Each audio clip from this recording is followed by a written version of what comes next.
Welcome to Wonderland Weekly, hosted by Toronto Ty. Now sit back and have a wonderful week. Hey everyone, Toronto Ty here. Now let's talk about the future of Canada's Wonderland. Since I have trouble limiting myself when it comes to these ideas, I'm going to do a 10-year prediction, though some years may be more detailed than others. The first thing I'd like to get out of the way is that I feel Wonderland is going to get a lot of love over the next 5 years or so, focusing on theming and growing the park's capacity. Current Cedar Fair management has proven to invest heavily in a few select parks at a time for about 5 years at a time.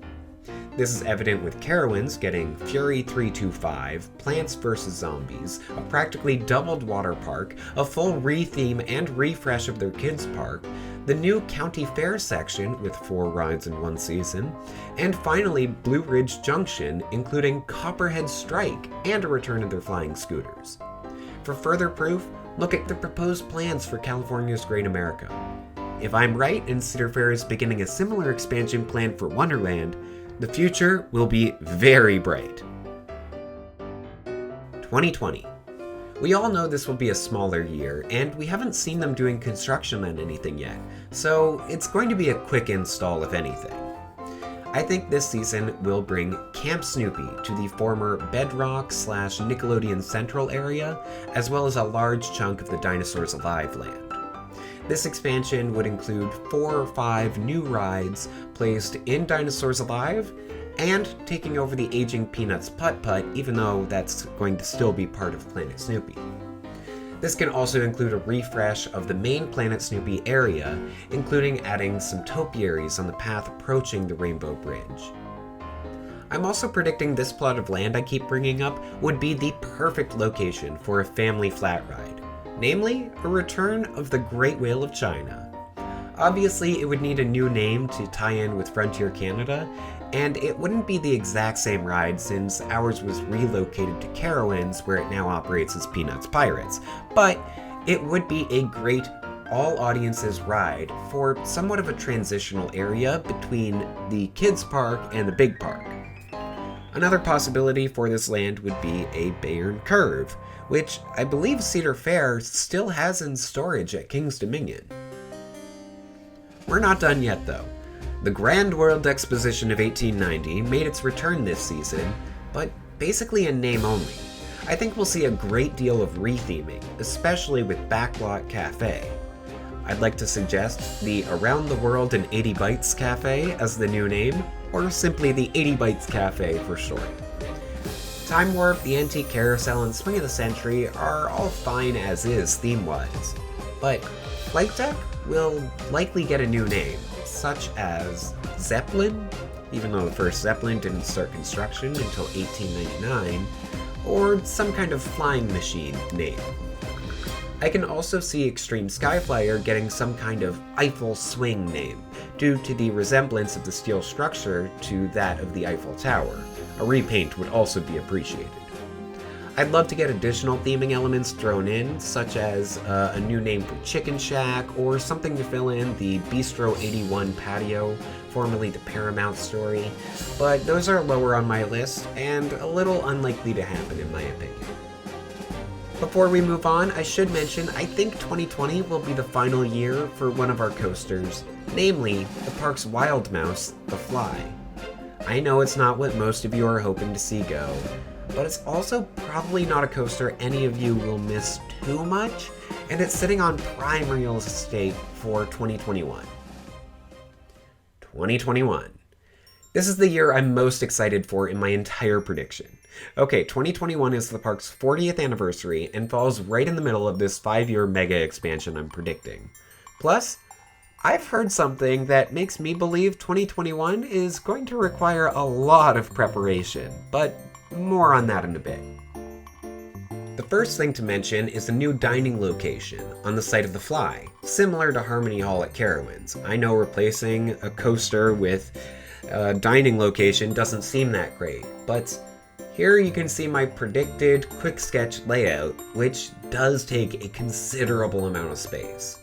This is desperately needed, as it would be a central location which would always be open, would be an indoors sit-down dining facility in an area which has nothing like it, has easy access to Planet Snoopy, has minimal staffing requirements while still being able to easily adapt to handle large crowds, and is perfectly placed for Winterfest.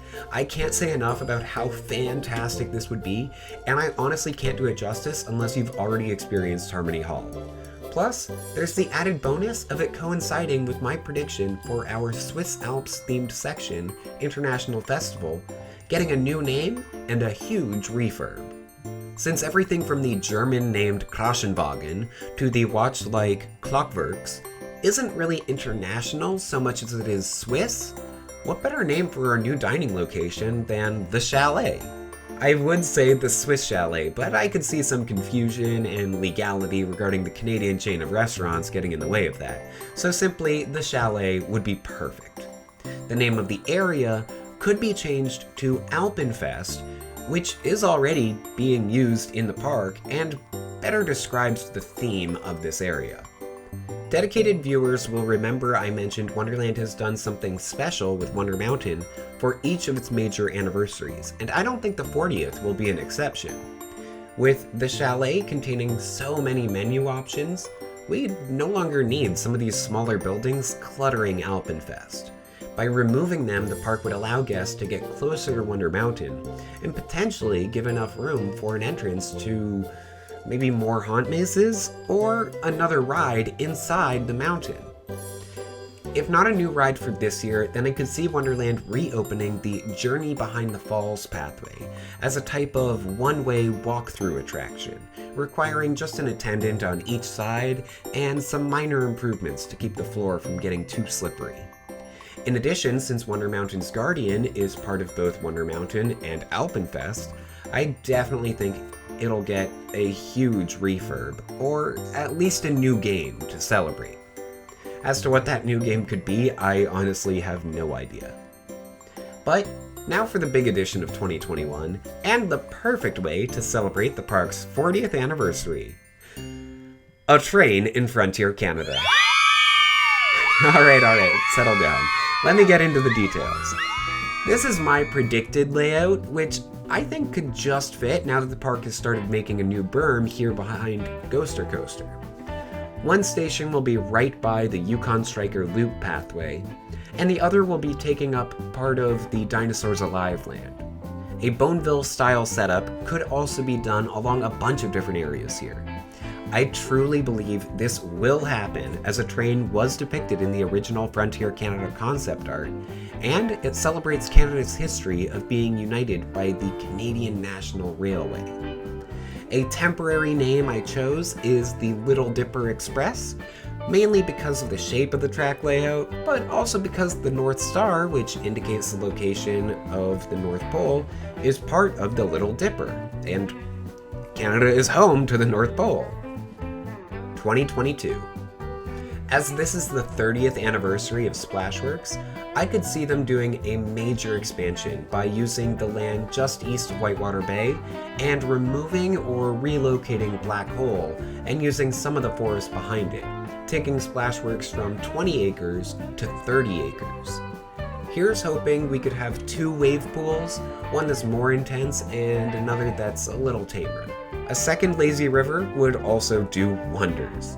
Finally, for this season, I think we could see a new theme take over Action Zone.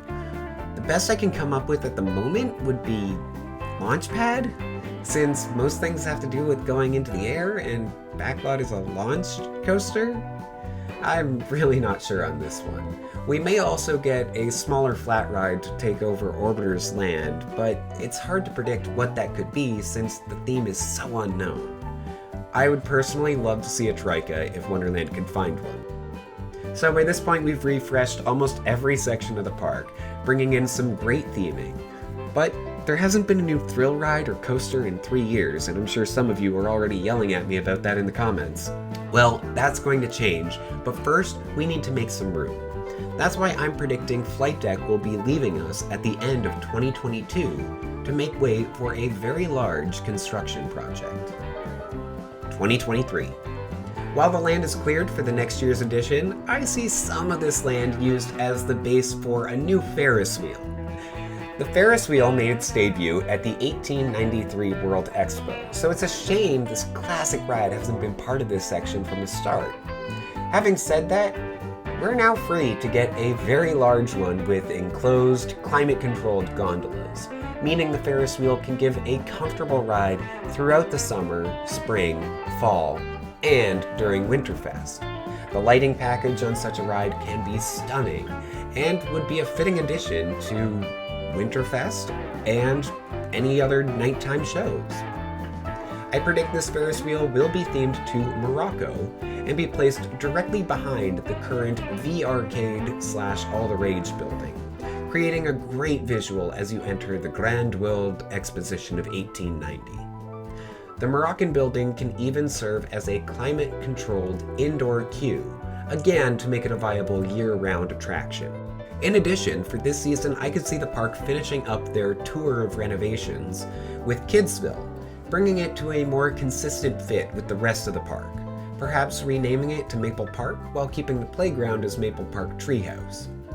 I could see Swing Time, Taxi Jam, Kidsville Station, and Jokey's Jalopies all getting new names, as well as frequent flyers and definitely Flying Eagles. However, I think Zoom Zone can probably stay as is for the time being. 2024. Flight Deck's land, including the queue, has been replaced by a large, multi-launch, highly well-themed coaster.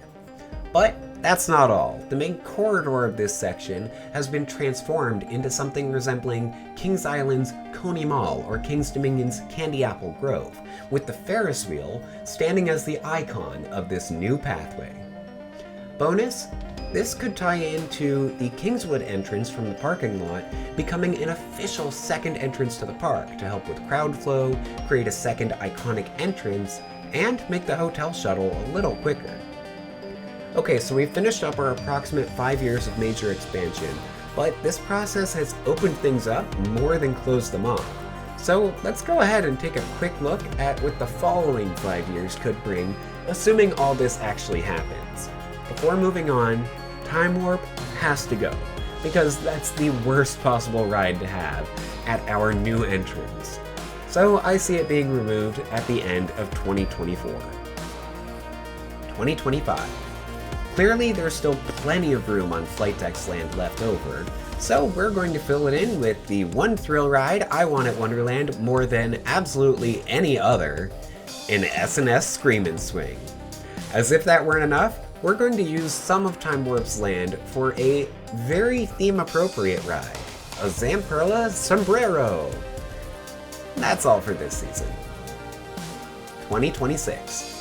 Filling in the rest of Time Warp's land while causing as few disruptions to the flora of the area as possible, I think the park can fit a compact family spinning coaster, finally filling the gap left by the Fly.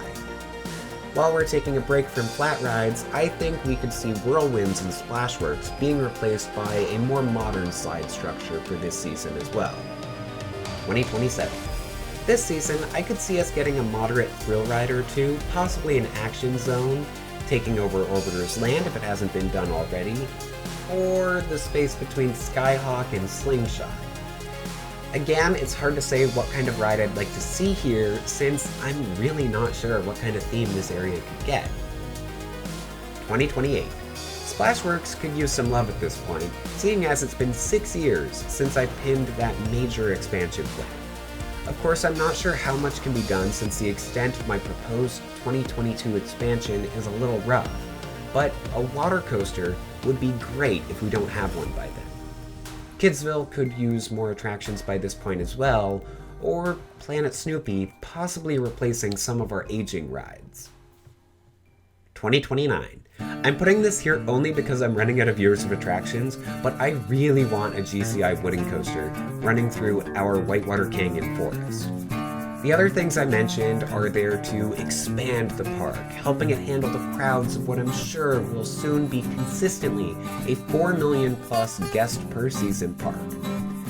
This right here is just to up our wooden coaster game which I think we can all agree could use some help and could definitely use some extra twisty, high-speed Forest Runner track in our, by then, 10-year-old Frontier Canada section.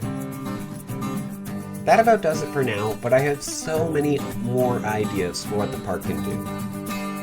I'll quickly go over a couple, and keep in mind these would be multi-year projects. Number 1, replace Kingswood with an expansion pad for either Action Zone or World Expo, connected by a path between Behemoth's Queue and Sledgehammer. This would probably require Behemoth's Queue to be altered slightly so that it's closer to the train storage area.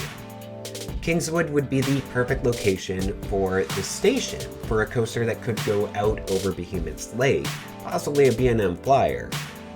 As well as fitting, a few other smaller rides and buildings just to really fill out the area. Number 2, remove Speed City Raceway in order to create a new pathway connecting the Leviathan Plaza to the other side of Arcadium.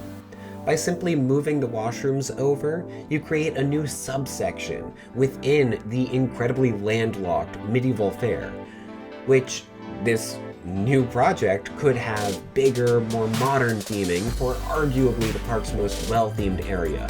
I could even see them building another castle representing a competing monarch or competing kingdom, and that could be the entrance to some kind of large-scale dark ride or just very well-themed coaster. And then there's still more land for another flat ride or two and a couple buildings. Anyway, that's all I have for now, but I'm sure I'll change my mind and have many more ideas as the years pass and more of the park's future is confirmed. I see the park looking to fill in a few gaps, create more well-themed areas, and expand its boundaries rather than simply replace some older rides. Let me know your thoughts on my predictions down in the comments, but please don't outright dismiss anything. We all have different opinions on what the park should get, could get, and will get, but I think we can all agree the park is sure to grow, and it's certainly exciting to theorize the what, where, and when of it all. Things also take time, and even if my predictions don't line up exactly, I'm sure at least half the rides I mentioned will be added to the park at one point or another, in one location or another. So let me know which of my predictions you'd most like to see come true down in the comments, and of course, as always, have a good one! Thanks so much for watching. Be sure to like the video, comment with anything you'd like me to cover in the future, subscribe, hit the notification bell, and support me on Patreon so that I can visit more parks and create more wonderful videos.